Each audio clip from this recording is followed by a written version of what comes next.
Hi, I'm Natalie. I'm a professional chef, and I love exploring different ways to cook common foods, especially for those following a diet low in protein. We know that salads are a big part of a low protein diet, but that can get kind of boring since most people think of salads as just a big bowl of lettuce. So today, I'm going to show you how to make an easy and savory watermelon salad that the whole family can enjoy. Okay, so let's make the salad. First thing is we're going to put a colander over a bowl and add our watermelon, our diced cucumber that's been seeded and peeled, and our tomato.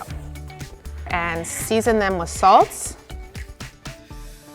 So the salt will help pull the excess juice out of the watermelon and tomatoes and cucumber. Give them a stir gently. We don't want to break up the watermelon because it is fragile, so just give it a gentle stir. So we'll let that set for 10 minutes. Okay, our watermelon has been draining for 10 minutes. And as you can see, we have these juices that we're collecting in the bottom. So we're going to transfer all of our watermelon mixture here to a large bowl. I have Kalamata olives that have been pitted and sliced in half.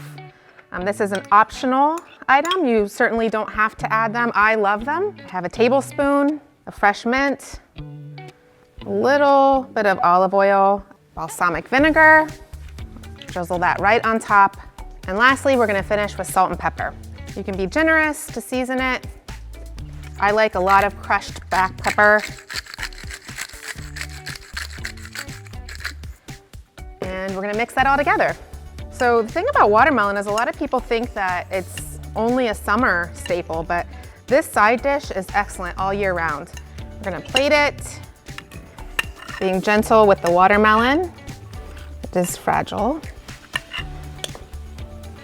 And you can even garnish it with some more fresh mint if you'd like. And there you have it.